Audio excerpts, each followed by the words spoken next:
नमस्कार दोस्तों, स्वागत है आपका आज के मुख्य समाचार में, जिसमें सबसे पहली और बड़ी खबर में आपको बताएंगे कि ईवीएम को लेकर फिर घिरी मोदी सरकार। पीएम मोदी के 370 सीट जीतने वाले दावे पर बोले अधीर रंजन चौधरी, लगता है ईवीएम में मोदी जी का कोई हाथ चलेगा। जी हां दोस्तों, ईवीएम सेटिंग की तरफ इशारा किया है। इसी के साथ दूसरी खबर में जिक्र होगा कि आरजेडी नेता मनोज झा का बड़ा बयान, पूछा क्या ईवीएम पहले से ही भाजपा के लिए सेट है। जब पीएम मोदी लोकसभा में 370 सीटें जीतने का दावा करते हैं तो शक होता है। जी हां दोस्तों, आपको बता दें कि अब की बार 400 पार आपने सुना होगा भाजपा की तरफ से, लेकिन सीधा 370 का एग्जैक्ट डाटा यहां पर देते नजर आ रहे हैं पीएम मोदी, जिसके बाद अब तमाम राजनीतिक दलों ने घेर लिया है और कहा है कि 370 जीतने का दावा आप कर रहे हैं तो हमें शक हो रहा है कि कहीं ना कहीं आपने ईवीएम पहले ही तो नहीं सेट कर दिए हैं जो ईवीएम आपको 370 सीटें जिता देगा।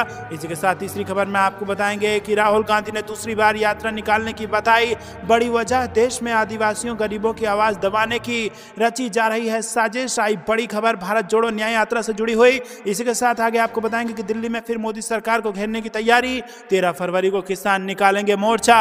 और खबर में आगे जिक्र होगा कि लोकतंत्र को कुचल रही है बीजेपी। चंडीगढ़ मेयर चुनाव को लेकर सुप्रीम कोर्ट की टिप्पणी पर प्रियंका गांधी का बड़ा बयान। जी हां दोस्तों, इसी प्रकार की तमाम बड़ी खबरें आपके लिए लेके आए हैं, लेकिन उससे पहले अगर आपको भी ऐसा लगता है कि मेयर का चुनाव जो चंडीगढ़ का था उसका जो वीडियो सामने आया है जिसमें लोकतंत्र की हत्या हुई है वो बेहद शर्मनाक है और ऐसा करने वालों को जेल में डालना चाहिए, तो वीडियो को लाइक करके समर्थन दर्ज कराइए और चैनल को सब्सक्राइब करके बेल आइकन दबाकर कमेंट में लिखे जय हिंद। रुक करते हैं सबसे पहली और बड़ी खबर की तरफ। लगता है ईवीएम में मोदी जी का कोई हाथ चलेगा। पीएम मोदी के 370 सीट जीतने वाले दावे पर अधीर रंजन चौधरी का बड़ा बयान। जी हां दोस्तों, आपको बता दें कि जिस प्रकार से एक वीडियो वायरल हो रहा है जहां पर चंडीगढ़ मेयर चुनाव का जो वीडियो वायरल हुआ है जहां पर रिटर्निंग ऑफिसर द्वारा मनमानी करते देखा गया है और वीडियो में यह भी देखा जा रहा है कि रिटर्निंग ऑफिसर कैमरे की तरफ देखते हैं, उसके बाद कहा जा रहा है कि कैमरे को डिस्ट्रॉय कर दिया जाता है। उसके बाद एक क्रूर चेहरा सामने आ रहा है जो देश के लोकतंत्र पर एक बहुत बड़ा आघात हो रहा है। जी हां दोस्तों, अगर कैमरे की वो वीडियो लीक ना हुई होती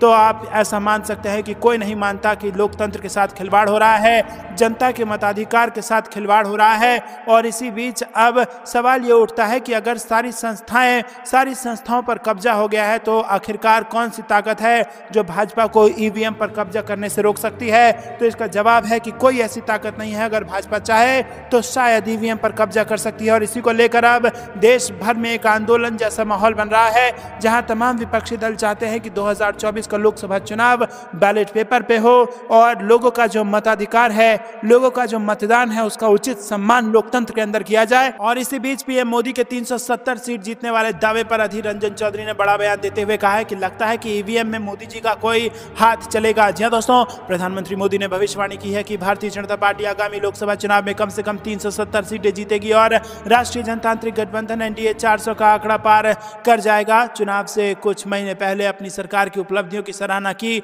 हालांकि मोदी के इस दावे पर राजनीति तेज हो गई है। कांग्रेस नेता अधीर रंजन चौधरी ने चुनाव से पहले मोदी जी को कैसे पता चल रहा है कि 370 सीट आएगा ऐसा बयान दिया है और वो ये दिखाने की कोशिश कर रहे हैं कि उन्होंने 370 धारा को हटाया इसीलिए 370 सीटें मिलेंगी। तो दोस्तों, क्या आपको भी ऐसा लगता है कि ईवीएम की फिक्सिंग हो सकती है? कमेंट में जरूर बताइए। वीडियो को लाइक कीजिए। रुक करते हैं अगली ब्रेकिंग न्यूज की तरफ।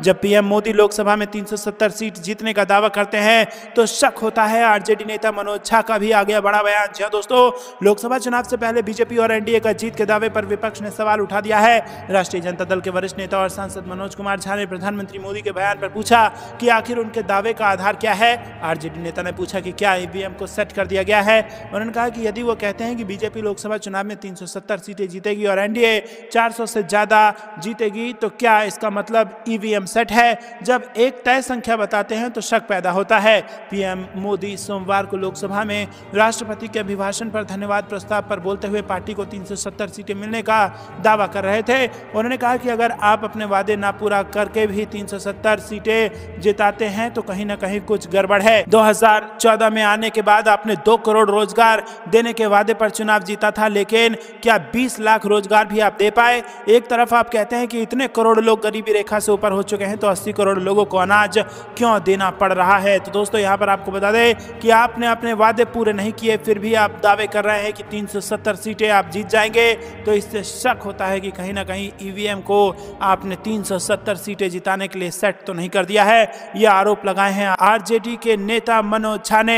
आपको क्या कुछ लगता है कमेंट में जरूर बताइए। वीडियो को लाइक नहीं किया तो लाइक जरूर कीजिएगा। रुक करते हैं अगली ब्रेकिंग न्यूज की तरफ। देश में आदिवासियों गरीबों की आवाज को दबाने की रची जा रही है साजिश। राहुल गांधी ने दूसरी बार यात्रा निकालने की बताई बड़ी वजह। जी हां दोस्तों, कांग्रेस नेता राहुल गांधी ने एक बार फिर बीजेपी को नफरत फैलाने वाली पार्टी बताते हुए लोगों को उनसे बचने के लिए आगाह किया है। उन्होंने आरोप लगाया है कि आरएसएस और बीजेपी के नेता समाज को बांट रहे हैं। मंगलवार को झारखंड के खूंटी में रोड शो के दौरान वो बोले कि कश्मीर से कन्याकुमारी तक भारत जोड़ो यात्रा निकली थी, वो बहुत सफल रही। हमने दूसरी यात्रा मणिपुर से महाराष्ट्र तक निकाल रहे हैं। इस यात्रा को निकालने के पीछे वजह यह है कि झारखंड के गरीबों, आदिवासियों और दलितों की बात सरकार नहीं सुन रही है। उन्होंने कहा कि हमें लगता है कि बीजेपी और आरएसएस देश में नफरत और हिंसा फैला रहे हैं, इसलिए मैंने आप लोगों के बीच आने, आपको एकजुट करने और आपके मुद्दे को हल करने की बात सोची। भारत जोड़ो न्याय यात्रा का ये उद्देश्य है। कांग्रेस नेता ने कहा कि गरीबों, दलितों और आदिवासियों की आवाजें मीडिया भी नहीं उठाएगी। उन्होंने कहा कि प्रेस वाले भी आपका साथ नहीं देंगे। वो अडानी जी के लिए काम करते हैं तो वो कमजोर लोगों की आवाज उठाएंगे नहीं, गरीबों, दलितों और आदिवासियों के मुद्दे पर बात नहीं करेंगे, इसलिए हम आपके बीच आए हैं। भारत जोड़ो न्याय यात्रा के झारखंड से उड़ीसा की सीमा में प्रवेश करने से पहले राहुल गांधी ने लोगों से कहा कि बीजेपी और आरएसएस एक धर्म को दूसरे धर्म से लड़ाते हैं, एक जाति को दूसरी जाति से लड़ाते हैं और आदिवासियों को किसी और से लड़ाते हैं, एक भाषा को दूसरी भाषा से लड़वाते हैं। तो दोस्तों, क्या आप भी राहुल गांधी के इन आरोपों का समर्थन करते हैं और क्या आप भी नफरत के खिलाफ मोहब्बत की दुकान खोलने के राहुल गांधी के प्रयास में उनका खुलकर समर्थन करते हैं? कमेंट में जरूर बताइए। वीडियो को लाइक किए बिना आगे मत बढ़िएगा, आपका लाइक बेहद कीमती है। दोस्तों, रुक करते हैं अगली ब्रेकिंग न्यूज की तरफ। दिल्ली में फिर मोदी सरकार को घेरने की तैयारी। 13 फरवरी को किसान निकालेंगे मोर्चा। जी हां दोस्तों, आपको बता दें कि एक बार फिर से किसान केंद्र सरकार की मुश्किलों को बढ़ाने की तैयारी कर चुके हैं। एक शीर्ष किसान नेता ने सोमवार को कहा कि किसान फसलों के लिए एमएसपी की गारंटी के लिए कानून बनाने सहित कई मांगों को स्वीकार करने के लिए केंद्र पर दबाव बनाने के लिए 13 फरवरी को दिल्ली तक मार्च करेंगे। संयुक्त किसान मोर्चा नेता जगजीत सिंह डल्लेवाल ने दावा किया है कि देश भर से 200 से अधिक किसान संघ दिल्ली चलो मार्च में भाग लेंगे। ये यूनियन संयुक्त किसान मोर्चा और किसान मजदूर मोर्चा का हिस्सा है। संयुक्त किसान मोर्चा गैर राजनीतिक संयुक्त किसान मोर्चा से अलग हुआ गुट है। रुक करते हैं अगली ब्रेकिंग न्यूज की तरफ। लोकतंत्र को कुचल रही बीजेपी। चंडीगढ़ मेयर चुनाव को लेकर सुप्रीम कोर्ट की टिप्पणी पर भाजपा पर बरसी प्रियंका गांधी। जी हां दोस्तों, चंडीगढ़ मेयर चुनाव में धांधली के मामले और उस पर सुप्रीम कोर्ट की टिप्पणी के बाद सियासत गर्मा गई है। इस मामले को लेकर विपक्ष बीजेपी को घेर रहा है। वहीं अब कांग्रेस महासचिव प्रियंका गांधी ने भी बीजेपी पर हमला बोला है। उन्होंने आरोप लगाया है कि बीजेपी लोकतंत्र को कुचल रही है। प्रियंका गांधी ने अपने एक्स अकाउंट पर लिखा कि चंडीगढ़ में जो कुछ हुआ वो लोकतंत्र का मजाक है। हम स्तब्ध हैं, हम इस तरह लोकतंत्र की हत्या नहीं होने देंगे।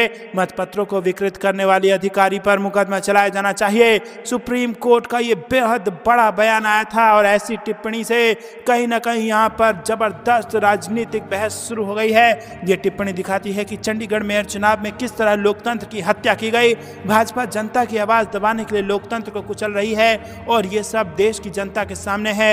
जनता ही इसका उचित जवाब देगी। जी हाँ दोस्तों, अगर आपने वो वीडियो देखा होगा या फिर जब देखेंगे तो आपको बहुत ज्यादा गुस्सा आ सकता है उस अधिकारी पर जिसने लोकतंत्र की हत्या करने जैसा काम किया है। और आप भी यही कह सकते हैं कि ऐसे अधिकारी को तुरंत जेल में डाला जाना चाहिए, क्योंकि इस देश में सबसे बड़ा संविधान है और संविधान की सबसे खूबसूरत बात यह है कि वो इस देश के लोगों को जो है वो सरकार को चुनने का अधिकार देती है। लेकिन जब फ्री एंड फेयर इलेक्शन नहीं होगा, जब लोगों के वोट की वो वैल्यू नहीं होगी जो संविधान उनको देता है, तो आखिरकार ये कैसा मान लिया जाए कि जो सरकार चुनी गई है वो लेजिटिमेट सरकार है। और फिर यूं क्यों मान लिया जाए कि जो अथॉरिटी वो इस्तेमाल कर रही है, जिन शक्तियों का वो इस्तेमाल कर रही है, वो जायज शक्तियां हैं। आपको क्या कुछ लगता है दोस्तों, कमेंट में जरूर बताइएगा। वीडियो को लाइक जरूर कीजिएगा। दोस्तों, मणिपुर से शुरू हुई भारत जोड़ो न्याय यात्रा 24वें दिन उड़ीसा में प्रवेश कर चुकी है। 14 जनवरी को पूर्वोत्तर भारत से शुरू हुई इस यात्रा के दौरान राहुल गांधी समेत कई कांग्रेस नेता अलग अलग राज्यों में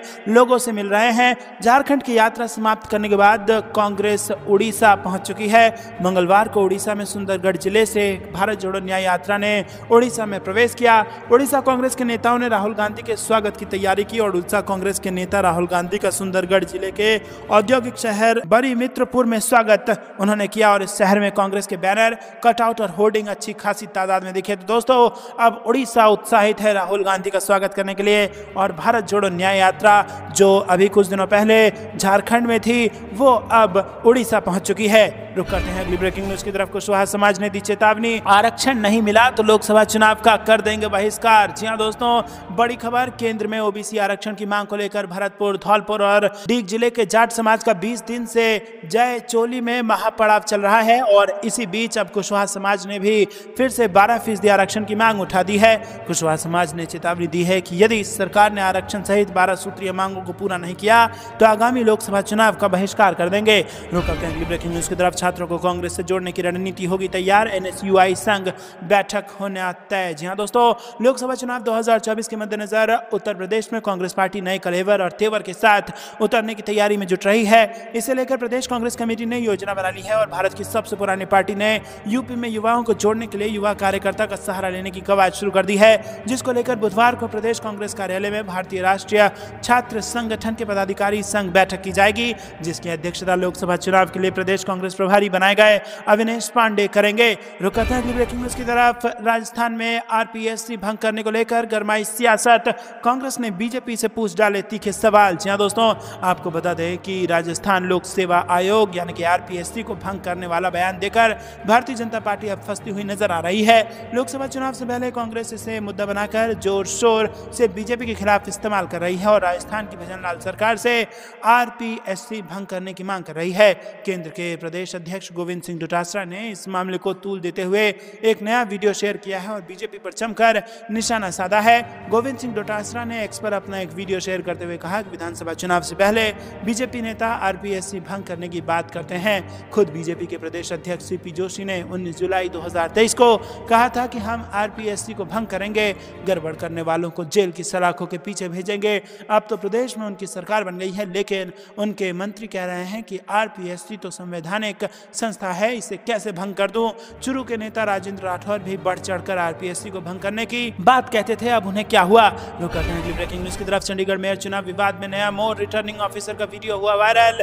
जी हां दोस्तों, चंडीगढ़ मेयर चुनाव विवाद के बीच सोशल मीडिया पर एक नया वीडियो वायरल हो रहा है। इस वायरल वीडियो में चंडीगढ़ मेयर चुनाव के रिटर्निंग ऑफिसर अनिल मसीह को मतपत्रों पर हस्ताक्षर करते हुए देखा जा सकता है।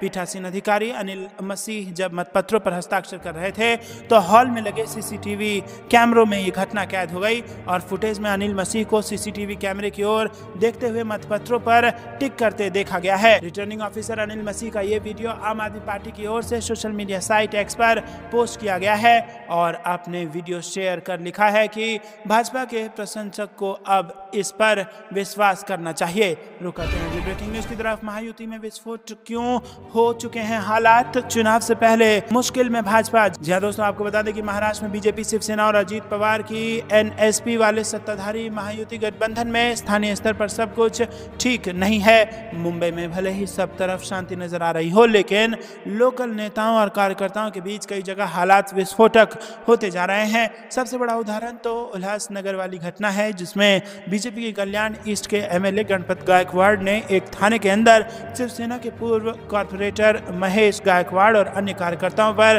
फायरिंग कर दी।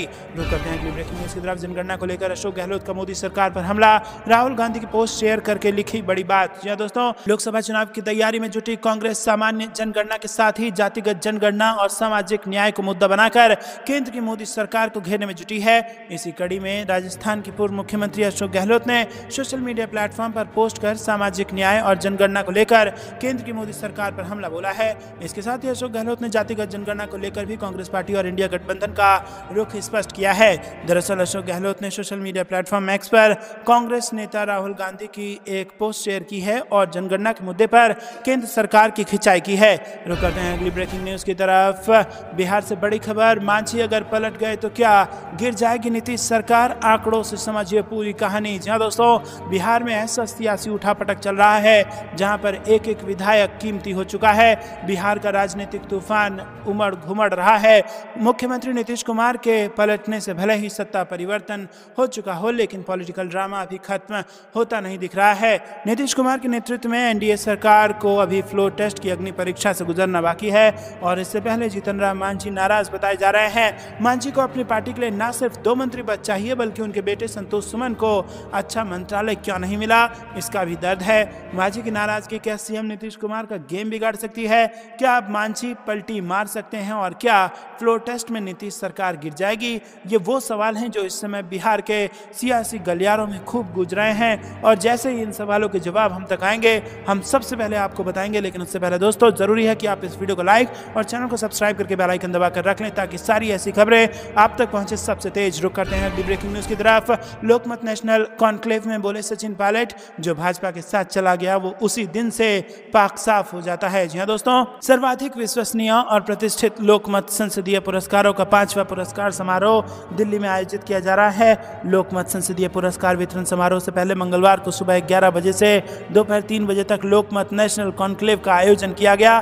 धर्म और जाति में उलझा लोकतंत्र विषय पर विभिन्न राजनीतिक दलों के वरिष्ठ नेताओं ने अपने विचार रखे, और इसी में आपको बता दें कि सचिन पायलट का बड़ा बयान आया जिसमें उन्होंने कहा कि जो भाजपा के साथ चला जाता है वो उसी दिन से पाक साफ हो जाता है। रुक करते हैं अगली ब्रेकिंग न्यूज की तरफ। सामना में हेमंत सोरेन को लेकर कही गई बड़ी बात। हर कोई नीतीश, अजीत या एकनाथ नहीं होते, कुछ स्वाभिमानी होते हैं। जी हाँ दोस्तों, बेहद तीखी प्रतिक्रिया आई है हेमंत सोरेन की गिरफ्तारी के बाद से झारखंड में सियासी बवाल जारी है। इस बीच सामना के संपादकीय में कहा गया है कि आज के राजनीतिक माहौल में हर कोई नीतीश कुमार, अजीत पवार या एकनाथ शिंदे नहीं होते, कुछ स्वाभिमानी हेमंत सोरेन भी होते हैं। प्रधानमंत्री मोदी और गृह मंत्री अमित शाह को इसका एहसास हो गया है। संपादकीय में आगे कहा गया है कि मात्र 7 एकड़ जमीन के सौदे में मोदी शाह ने झारखंड के मुख्यमंत्री हेमंत सोरेन को ईडी के माध्यम से राजभवन में ही गिरफ्तार करवा दिया। भाजपा को उम्मीद थी कि सोरेन की पार्टी के विधायकों में फूट पड़ जाएगी, ईडी के दबाव में विधायक दल बदलेंगे और भाजपा के मंसूबे पूरे होंगे, लेकिन ऐसा कुछ नहीं हुआ और हेमंत सोरेन के उत्तराधिकारी चंपई सोरेन ने विधानसभा में विश्वास मत जीत लिया। 47 विधायकों ने विश्वास प्रस्ताव के पक्ष में वोट किया जबकि 29 विधायकों ने इसके खिलाफ वोट किया। इतने बहुमत के बावजूद राज्यपाल ने चंपई सोरेन को 4 दिनों तक शपथ नहीं दिलाई। मोदी शाह ने सोचा कि इन 4 दिनों में वो सोरेन के विधायकों को किसी तरह से मजबूर कर देंगे, लेकिन झारखंड के स्वाभिमानी आदिवासी मोदी शाह के भीड़ तंत्र के आगे नहीं झुके। रुक करते हैं अगली ब्रेकिंग न्यूज की तरफ। हेमंत सोरेन की गिरफ्तारी से 2024 में आदिवासी वोटर होंगे नाराज या बीजेपी को होगा फायदा, सर्वे में आया चौंकाने वाला फैसला। जी हाँ दोस्तों, लोकसभा चुनाव 2024 को लेकर सभी राजनीतिक दलों ने सियासी बिसात बिछाना शुरू कर दिया है। इन सबके बीच बिहार में सीएम नीतीश कुमार की पार्टी जेडीयू महागठबंधन छोड़कर वापस एनडीए में आ चुकी है। वहीं झारखंड के पूर्व सीएम हेमंत सोरेन जमीन घोटाले से जुड़े मनी लॉन्ड्रिंग के एक मामले में फिलहाल जेल में है। कुल मिलाकर झारखंड और बिहार का सियासी पारा गर्म है। इस बीच लोकसभा चुनाव 2024 को लेकर सी वोटर के सर्वे में पूछा गया कि लोकसभा चुनाव में हेमंत सोरेन की गिरफ्तारी का क्या असर पड़ेगा। इस सवाल के जवाब में 42% लोगों ने कहा कि आदिवासी वोटर बीजेपी से नाराज है। 33% लोगों ने कहा कि बीजेपी का फायदा होगा, जबकि 6% लोगों का मानना है कि इंडिया गठबंधन को फायदा होगा। तो दोस्तों 42% लोगों ने कहा है कि आदिवासी वोटर बीजेपी से नाराज है और 6% लोग मानते हैं कि इंडिया गठबंधन को फायदा होगा। तो दोस्तों आपको क्या कुछ लगता है, क्या यहाँ पर 2/3 लोग भाजपा के खिलाफ हो गए हैं और इस प्रकार की हरकतें भाजपा को मुसीबत में डाल सकती है 2024 के लोकसभा चुनाव के मद्देनजर? कमेंट में अपनी राय जरूर बताइए। वीडियो को लाइक नहीं किया तो लाइक जरूर कीजिएगा। रुक करते हैं ब्रेकिंग न्यूज की तरफ। सम्राट के बयान पर सियासत तेज, कांग्रेस बोली राफेल फाइल भी खुलेगा, आरजेडी ने आग से खेलने की बात कही। जी हाँ दोस्तों, महागठबंधन सरकार के दौरान भ्रष्टाचार की सभी फाइलें खोलने के सम्राट चौधरी के बयान पर राजनीति गर्मा गई है। महागठबंधन में शामिल आरजेडी और कांग्रेस पार्टी के नेताओं ने डिप्टी सीएम सम्राट चौधरी पर पलटवार किया है। आरजेडी प्रवक्ता मृत्युंजय तिवारी ने कहा कि पहले फ्लोर टेस्ट पास कर लें तब बोलें। वहीं कांग्रेस प्रवक्ता का कहना है कि राफेल फाइलें भी खुलेंगी। कांग्रेस प्रवक्ता असित नाथ तिवारी ने पीएम नरेंद्र मोदी और अमित शाह के बारे में तीखा बयान दिया है। बिहार में नीतीश कुमार के नेतृत्व में एनडीए की सरकार काम कर रही है। रुक करते हैं अगली ब्रेकिंग न्यूज की तरफ। दिग्विजय सिंह ने राज्यसभा में उठाया ईवीएम का मुद्दा। जी हाँ दोस्तों, आपको बता दें कि कांग्रेस ने लोकसभा चुनाव से पहले एक बार फिर इलेक्ट्रॉनिक वोटिंग मशीन पर सवाल खड़े कर दिए हैं। इस मुद्दे को कांग्रेस के वरिष्ठ नेता व राज्यसभा सदस्य दिग्विजय सिंह ने सोमवार को राज्यसभा में उठाया और उन्होंने कहा कि अगर सरकार को ईवीएम इतना ही प्रेम है तो मतदाताओं को वीवीपैट स्लिप का विकल्प तो मिलना ही चाहिए, इससे किसी को आपत्ति नहीं होनी चाहिए। सिंह ने आसन के माध्यम से कहा कि भारत विश्व का सबसे बड़ा लोकतंत्र लोकतंत्र है, लेकिन आज लोगों के मन में ईवीएम को लेकर भ्रम है। चुनाव आयोग से मिलने के लिए 28 राजनीतिक दलों ने समय मांगा, लेकिन आयोग को आज तक इन दलों से मिलने का समय नहीं मिला। उन्होंने कहा कि प्रधानमंत्री मोदी ने चुनाव आयुक्त की नियुक्ति की प्रक्रिया में बदलाव वाले बिल को तब पास करा लिया जब विपक्ष के सांसदों को निलंबित किया गया था। आज ये बात भी साफ हो चुकी है कि ईवीएम बनाने वाली कंपनी BEL में चारों डायरेक्टर भाजपा के लोग हैं। रुक करते हैं अगली ब्रेकिंग न्यूज की तरफ। मराठा आरक्षण आंदोलन ने फिर पकड़ा जोर। मनोज जरांगे पाटिल 10 फरवरी से करेंगे भूख हड़ताल। जी हां दोस्तों, महाराष्ट्र में मराठा आरक्षण पर एक बार फिर बवाल होने वाला है और शिवबा संगठन के नेता मनोज जरांगे पाटिल ने कहा है कि वो 10 फरवरी से भूख हड़ताल पर जाएंगे। रुक करते हैं अगली ब्रेकिंग न्यूज की तरफ। सरकार के पास कलम में स्याही नहीं है तो दवात हम भेज देंगे। भजनलाल सरकार को फिर पर्ची वाली सरकार बताकर डोटासरा ने घेरा। रुक करते हैं अगली खबर की तरफ। आरएसएस के बाद सिर्फ ईडी पर विश्वास करती है भाजपा। प्रधानमंत्री मोदी पर भड़के संजय राउत। जी हां दोस्तों, संजय राउत ने कहा कि अजीत पवार के बारे में तो खुद प्रधानमंत्री ने कहा था, लेकिन ईडी वहां नहीं पहुंची। हमें लोकतंत्र को बचाने के लिए लड़ना पड़ेगा। तो दोस्तों, ये थी दिन भर की सारी जरूरी और बड़ी खबरें। तक बने रहने के लिए बहुत बहुत धन्यवाद। जाने से पहले वीडियो को लाइक और चैनल को सब्सक्राइब करके बेल आइकन दबाइए और कमेंट में लिखिए जय हिंद। अभी के लिए इतना ही। जय हिंद, जय भारत।